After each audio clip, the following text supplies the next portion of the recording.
Yeah, yeah. So, guys, now regarding the topic Oppenheimer, I want to know first of all who are fans of Nolan and who are not fans of Nolan. Fan? You can Fan, say fan. Okay, two fans. Fan. Yes. Fan. Okay, three fans. then 3-1. We'll see how this debate goes. Okay. So let me ask you guys this question. What before Oppenheimer you watched in theaters? What were your expectations out of it? I would start with Fiba. What did you expect? Like you saw the trailer, you know Me. the film is in making. Yes. So I thought it would be more about the war, at least a little bit more about the war. Hmm. But there was nothing much about the war. I thought it was more about the bomb. We don't even see the bomb except when it is getting packed and sent away from Los Alamos. So that was different from what I expected because, and also the memes was all about how, oh, the first row seat people died of bomb blast. Yeah, And yeah. I also know that Nolan actually asked US defense if they can actually use an actual nuke, which they denied, of course. So we were like, maybe there's more nuclear thing stuff, but then it was all about Oppenheimer as a person. So yeah, Right. it was different from. And then I watched it twice, and I don't think IMAX would make a lot of difference for that movie because it's more about story oriented rather than the explosion. Because the explosion is just 2 minutes, but the remaining 3 hour long is much Right. more. For me, it was much more appealing than the just 2 minute explosion. Right. So, Vikas, sir, what was your expectation when you watched the trailer and all? It's the same with any Nolan movies. Uh, I tend to be just blown away by whatever he does. It's for me like whatever I expect of the movie, it will be maybe drastically different than what I have. More than anything, I like his approach on how he basically handles a story. So Oppenheimer, they said it will be a biopic, and by looking at various interviews, I had this in mind that he wants to tell it from the first person perspective, and that's why there is two color and black and white kind of thing. And I was intrigued as to how he handles that. And I was, for some reason, I was glad that it was not about the wars, it was not about anything, it was just about how Oppenheimer was involved in the making of this gadget, and how they Gadget. Okay. yeah, How they called simple. it they called it gadget. Yeah, Yeah, just they called it gadget. So yeah, that was for me, like I had complete faith in Nolan. I still do in any film he makes. Um, so yeah, I was blown away by what he and how he did it without using any CGI. Yeah. That part will come and discuss about that once. We'll come to that topic. Rishu, what was your expectation before watching the film? From the trailer, it was clear. It was more about psychological aspects of the Oppenheimer. It Hmm. could have like I deduced that, and we have seen in past movies of Nolan like this Memento, I guess that's the name, Memento. Memento, and even in this the Dark Knight series, Hmm. he's more about psychological aspects on personality basis. Even Hmm. though there were some the like action were more in Dark Knight, but still psychological aspects were there. Like I was Hmm. blown away when I was watching the Dark Knight. Uh, the Dark Knight first, like the Batman Begins second part. Hmm. When then the last in the climax, when Right. there were like two ships were there and they were asked to Hmm. blow the other one to save themselves. So if you watch and if you like introspect Hmm. yourself, I would Hmm. have blown the other ship to Hmm. save myself.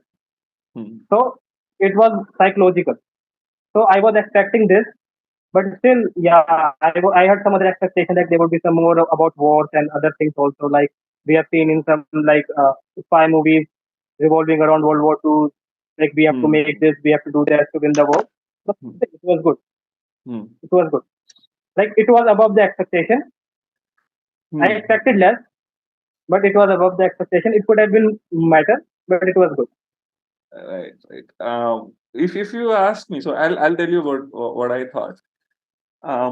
Actually, I knew. I mean, one of the things that me and Teddy talk about is like I asked him a while ago, and I said, "How are you going to start a film? Like, how after the script is there, how are you going to start the film?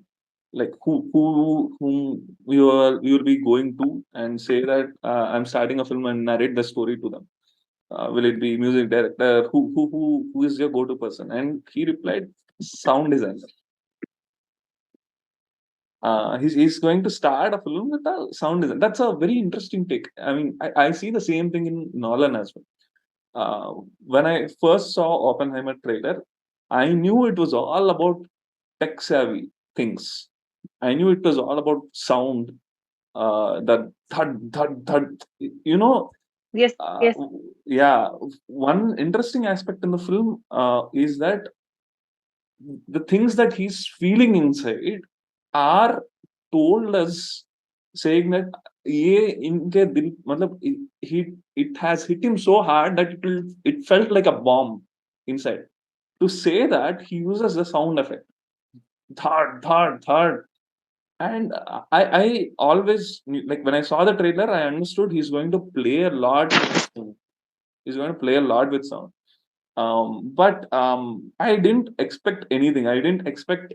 I mean, okay, I'll tell you one thing. I'm not a Nolan fan.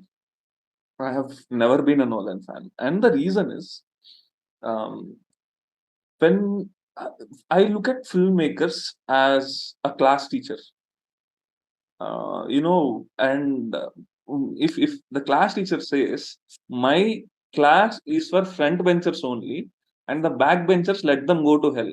I am not taking the class for them. Let them go to hell. I think he's a bad teacher. And this has I mean, Nolan has this thing wherein he appeals to a particular sect of audience. He doesn't care or think about a regular person who doesn't know probably about World War II, who the allies are, who the Axis powers are. I mean, to say I'd like that, to interrupt this. right? Sorry. I have suffered from this. Actually, I went along with my friends. I'm a physicist, so and I'm also like prepared for government exams. So I studied the history and other things. So I knew Right. about World War II and other things. Right. What are atoms? What are isotopes? Who is Oppenheimer? Niels Bohr? And look, we News have Board. read all Yes. those names in the thing. Yes. But the other people, like my friends, especially female friends. Sorry, Emma, don't take offense. Right. Right. Especially my female friends, they were random, like constantly asking me, what is this? What is that? What is isotope?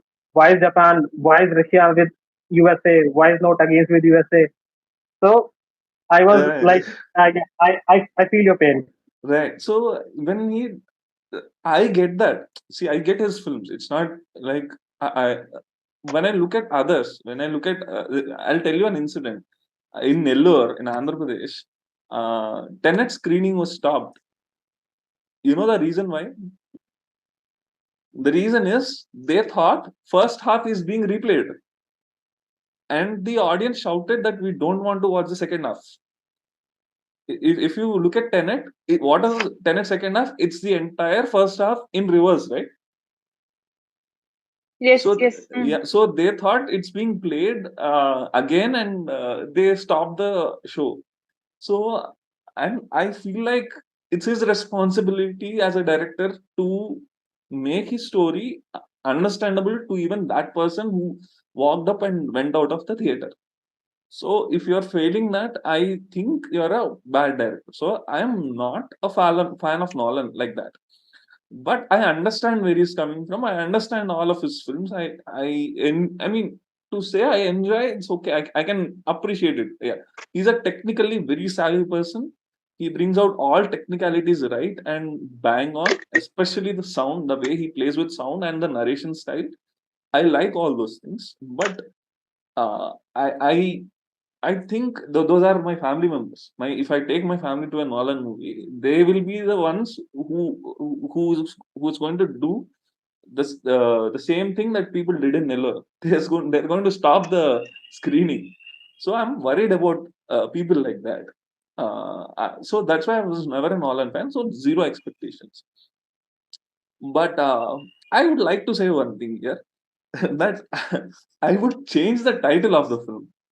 like not Oppenheimer, probably something like Sex and the City. I'll call it Science and the City. Like Mean Girls, I'll say that Mean Scientists. The reason is because I the yeah reason is yeah. Tell me, Kashi. yeah like with all due respect, I I felt Nolan was okay. So let's look at what the movies were before, right? Before Nolan invented this so-called his own kind of genre in which you think a lot about science, you think a lot about complex, what do you call, concepts, I'll say, right? Because when you watch Inception, you see a sequence of dream within a dream, and how one idea can like dictate what you're going to do next, something like that. Then you have Interstellar, which is more about interstellar travel, right? Then you have Tenet, which talks about entropy and reverse entropy and those concepts, right? And then you have movies like Oppenheimer, where it's talk about the physics and uh, the science behind the atom bomb, right?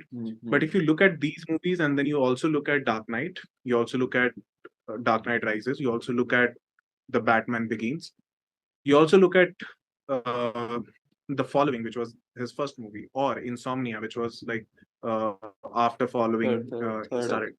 Following So when you Memento and then Insomnia. Following Memento and then Insomnia, and I think then after that Inception started, I guess, or Inception was after Batman. I think Inception was, yeah. So when you look at these movies, right? When you say that he has a particular set of audience, I agree, but there were no greater uh, films which were coming in that particular domain, right? Like no one was talking about. They would think that creating something concept like with a very difficult concept to understand, like Dream Within a Dream or Interstellar Travel, Wormhole, and all of those will not be easily comprehensible by normal audience, right? But when he created Inception, when you have the feel of an auditorium, the sounds and everything, and when you look at that in totality, what you're looking at, I think he was the first to even commercialize the that I will absolutely, I agree to that. People say that he is some art films director, but I will say that he's a proper commercial film director. He's proper even even if he has made Tenet, even if he has made Oppenheimer, even if he has made Inception, those movies are economically, like financially, very successful, right? Yeah, forget the financial aspect of it. They sometimes, they follow the commercial film template actually, the template of a commercial film. So that he is a commercial director hiding in the garb of an artistic director. That's how I look at him. Agreed. And if you look at his movies, and you like, everyone has a their own genre, right? If you pick Tarantino, he has action genre, and he imbibes it totally into his movie because it's cool. In case of Nolan, it's more about uh, is there something tricky which I can pick next, so that audience will be enthralled. Like when he picked up what do you call, the Batman series, right? Uh, After Inception, it could have gone both ways. If you would have just picked up because there is science there as well, right? Phone hacking and all of those, and radar and everything, and he makes it so uh, believable that you will feel that, okay, Batman is actually that tech savvy, and he knows his gadgets, and he knows what he's doing, and audience still loved that movie, right? Right. Because it was No, very my point here is, see, Inception. If you look at Inception, people sometimes they watch 4 times, 5 times, and they're up samajh mein aaya. Now I understood the movie.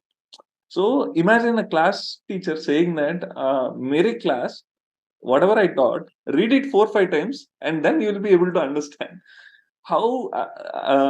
I mean, but why but why cinema has to be just as one time watch and understand? No, It I can, don't see. It's not like that. It's not one time watch. If the topic is Right. hard, Sorry. then the class teacher and the students both have to work on it. Yeah, Right? and it also it's like tell me one movie in which his story telling falters. I feel just He doesn't falter. That's the point. He doesn't falter. I'm saying that I'm not a fan of his style. Like, for me, okay, I'll tell you an example. Okay, there is a film called Apollo 13. I think Ryan Reynolds played it. Ryan Reynolds or No, Ryan Tom Hanks. Gosling? No. Apollo 13. It was Tom Hanks a is it long time ago. yeah, Apollo 13 is Apollo Yeah, I 13. watched it in Oh, my yeah, sorry, childhood. my mistake. Apollo 13. So there is a scene, I think, where he's explaining his kid, if you remember, on how the whole science works. He's a probably 6 or 7 year old kid.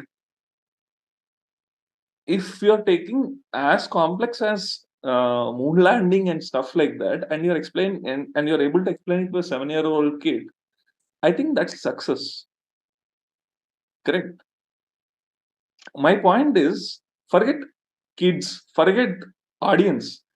Michael Caine, the guy who was there in Inception, he took the script and went to Nolan and asked, do I belong in the real part or do I belong in the dream part? The actors are even confused about it. So that's the format I disagree with it. that's what But I have to say big deal. What's the problem there? Like even if you watch it Big deal. I'll I tell you, mean, big if you deal watch is four, like if even if you watch 4 or 5 times and you say that now I understood, it means there was he did not falter at his storytelling or he did not hmm, falter at how he presented things. It was you who was not able to comprehend it the first time, right? It's something yeah. else. So like I like, said, just example. okay, Arey, yaar, Aryan, tell me, yeah. Aryan, just tell me Huh. what was the like ending of Inception? At the end, what happened? What happened? What? I Okay, like mean, climax, like how the movie Inception ended. Like, he went into a limbo state. No, and what We don't happened know that. after The wife is in a limbo state. He knows that, like, the entire aspect of the Inception, he knew that it was possible, like, because he did that to his wife. Okay? I mean, I understand well. did he meet his kids like in the real world or in the like, dream? Actually, I don't even remember that aspect. Can you? Okay, then let's come back to Okay, Oppenheimer let's again. come back to Oppenheimer then. The reason why I'm calling it scientists and what do you call scientists and the city, or the mean scientists and like fun titles like I'm giving, is Scientists are because mean. Like sorry, scientists are mean. Like to create absolutely, something, you have to be mean. You have to be mean. absolutely, absolutely. Yeah. That's why the title I'm giving. Reason is because see, Do it you know is what I about do, by the way? I'm a professionally a scientist. right. She's a Except oh, except Just except you except just Sama, who insulted is her. scientist. Except yeah, Sama. just that I'm a professionally a scientist. My PhD was in geophysical fluid dynamics, nice. But and yeah, if you get a chance to create something or to create history, won't you make some sacrifice or won't you let other make some sacrifice for it? Like, depending won't you on let what sort of them, sacrifice. L- like See, just say if you can save like million lives and no. for that you have Hold to on. invest it on some other. Rishi. Wait. Okay. Before we go personally, let's No, no, not no, go no, personal. No, I get it. no. One second. Let me explain Okay. why I called it mean scientist. Okay. Reason is uh, you know, if you watched the film Mean Girls, you'll understand it's a high school drama with popular girls, trying to suppress the other girls and all. So that's what the same kind of drama I saw in Oppenheimer as well. Yeah, that's true. Yeah, and uh, you know, there are two things that I wanted. One is that Christopher Nolan told, what is the most? He was asked, like, what drive do you to make Oppenheimer? He said, the whole thing, they said, when they're doing a trial run, it can set off a chain reaction which could destroy the whole world. And yet they tried. So that moment when I was watching in the film, that, like, when I say I didn't like the film, I understood it, but for whatever he's saying, the kind of impact he had for that particular scene, wherein it could like it could destroy the entire humanity, but they're still willing to try. That moment was there, right, in the film. That moment, it didn't impact me so much like it impacted him. Like I would say that he was not able to translate that into, when he was narrating me in the interview, I felt like, wow, what a moment. हाँ यार, ये तो सही है. This was right. Why didn't I think of that while watching the film? I think you guys tell me what was your biggest dramatic moment that you took off from the film? Because I'll start with you. I'll hand it over to Feba. She is not spoken. Yeah. She has not said anything. Yeah. Feba.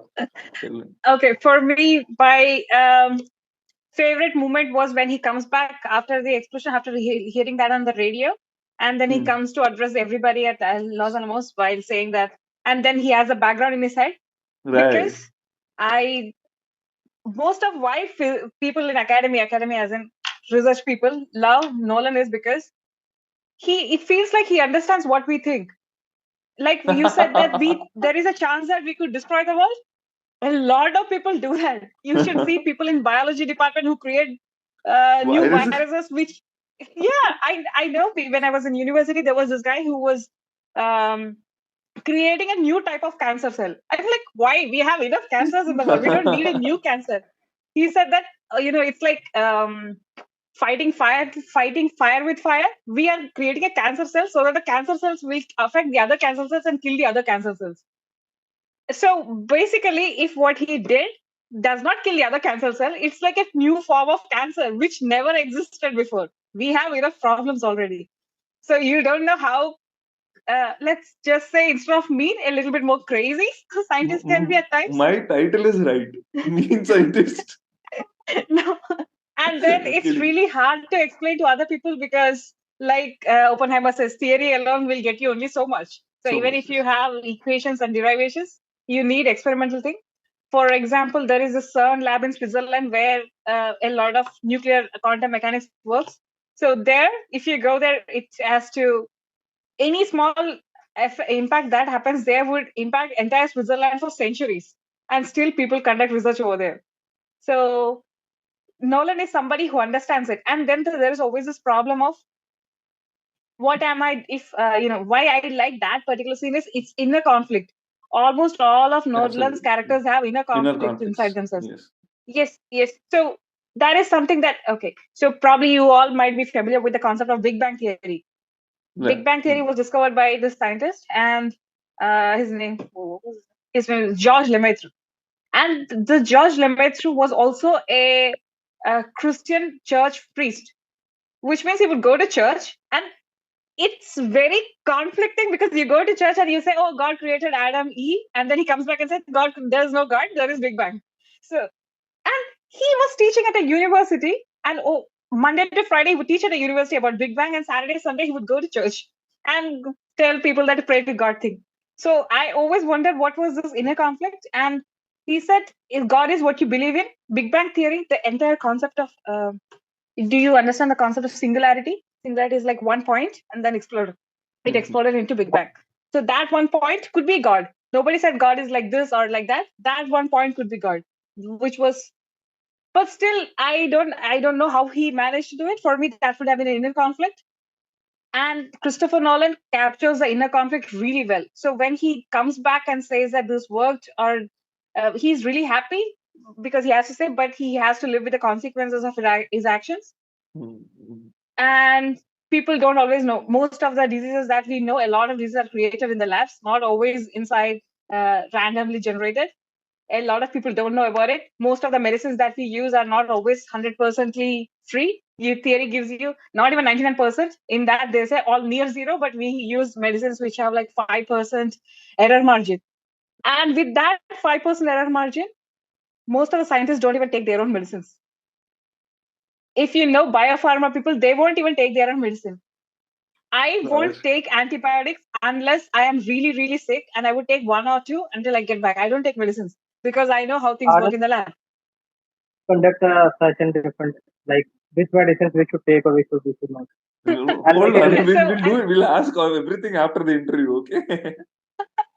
But then when you go and ask this particular scientist that you created a medicine but you won't take it, they will say that I know with my medicine maybe 5 people will die, but I'm happy that 95% will live. They would say that, they would announce that, they would get funding for that, they would tell that to the government. But at the end of the day, when you go to bed, you sometimes think, what if those 5 people could have been saved? So that inner conflict is something that was really evident. When Teddy asked, called Feba to this show, I called, I didn't have anything in my mind. In fact, I actually forgot for a minute. I mean, I know you're the scientist. I know you have done your PhD and all. But for a moment, I completely, that was sidelined inside my mind. And now I'm getting first-hand experience of Nolan. Thank you for this. Not first-hand. Thank you. Not like first-hand, but inner conflicts of a scientist. And one more thing, because we were talking about Nolan, about Interstellar movie. I tried to explain to a lot of people about the space-time conundrum. Space-time doesn't change for everybody. People thought it was all about time zone. Oh, you are in a different time zone. In America, it's night. In India, it's day. No, time is different. Time is different. Time is different. Nobody understood it. People watched Interstellar. Did you understand the movie? No. But why is he still young when his daughter is old? Because time moves differently. Oh, that's why. I know that most people didn't understand everything about the physics of it, but at least they understood the space-time conundrum thing, which was something that I was happy about. Fantastic. And that's something which I absolutely love about Nolan. If he's making a movie on a subject, right? At least he has at least he will do proper research on it, or at least he'll keep some consultant who will make sure he follows things, right? Because and you might know the first picture of big black hole, which was taken by a PhD scientist in NASA. That project was partially funded from the Interstellar project, because for Interstellar they wanted some research. So there was no research of, there was enough research of black hole. There is a lot of people working on black hole theory and stuff. But then he actually funded extra money for research, because scientists don't always get a lot of money. You should watch Big Bang Theory series to understand that we don't always get money. And so he actually funded extra money. So she derived the equations, and the tool which was she used to take pictures of the black hole was partially funded from Nolan.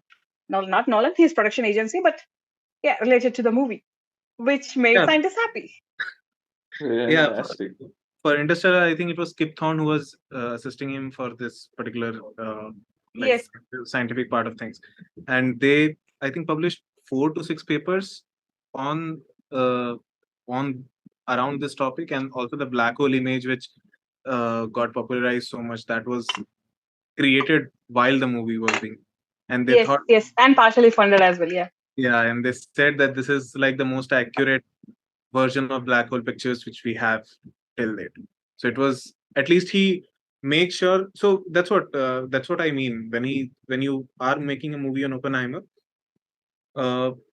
you cater to certain audiences, and you know that if I start explaining what are isotopes and what are this and what are that will basically dilutes whatever he's trying to say. At the center of it, it's the conflict which is there. Like if you find what the protagonist is doing and everything, that's his conflict. But if everything around gets diluted around him, you will think, okay, this is a very simple thing, right? How, like, what's the big deal about Oppenheimer? Why did he create what he did, right? It's something like that. So like I remember watching Mangalyaan, what was it? Mission Mangal. Mission Mangal. Right? Now you will, like, if you are not a science student, or even if you're a science student and you're not knowledgeable about what do you call space travels and Okay. those things, if you're not aware, you will still understand that movie, Right. if you show it to someone who is actually working for ISRO, who's working for NASA, and they'll feel that it is very diluted down. It's more like Yeah. spoon feeding the audience what this is and that is, right? Mhm. Now that basically removes removes everything. It's like you're doing disservice to that topic, to that community who has helped you create this, right? So I have this, like, I feel more than the characters who are in that dilemma. I think Christopher Nolan, as a storyteller and the uh, balancing the science and the storytelling, I think he's playing a bigger conflict when he's directing such movies. Agreed. I understand all these things, but see, at this is the problem. Okay, Christopher Nolan makes this kind of movies. He's free to do that and everything. I understand all those things, but problem comes when we as audience, if we don't understand certain thing from a Christopher Nolan movie, we are judged. It's his market is fundamentally peer pressure. That's true. I know people who've just said that they understood Yes, everything they've about understood Interstellar. everything. And then I asked them questions. Did you like that part? And they're like, "Oh, that was that. We didn't know." No, So, I went with I my think that the part office. where like Sorry. I think the part where like the whole Earth was going to be like when Oppenheimer thought that the Earth would be burned. I think that part should have been like more of kind of spoon feeding. At least that part should have been like he should have explained it like why how the whole Earth could have been like burned No, with just a single chain see, reaction. I understand what you're saying, Rishu, but for me, it's not even about explaining. When he told me that in an interview, I really felt, wow, yes, man, the whole world could have been destroyed. I actually But then felt how that did you in my gut. I didn't how get did you this. how Sorry? did you understood like the whole world was going to like burn like if you didn't know about the chain No, reaction or something? there is a dialogue actually. It could set. He says that explicitly. It could set a chain of reactions that could destroy the entire world. He actually says that dialogue. There is a dialogue in that. So yeah, But he basically does that when he explains, when the other scientist who was proposing, I think, hydrogen bomb, he comes up with a right, calculation saying that it's a calculation and Edward it Teller. might happen that we might not be able to Color, color. Hmm. control the reactions at all, Hmm. and that's why he goes to Einstein to verify the calculations and Right. all. And Einstein says the same thing. Yeah, we'll talk about Einstein as well. Einstein, like when I first saw Einstein, I thought they'll show him from far away. But I was very eager to watch him. Einstein. But when I actually saw him, yeah, man, these people really tried to pull it off. I liked the casting of Einstein very much. Um, so this is my concerns about the film. Okay, I want to ask you guys. Like Feba, you already mentioned that one of your favorite scene is the inner conflict. Correct? yes. In the conflict, do you have any other?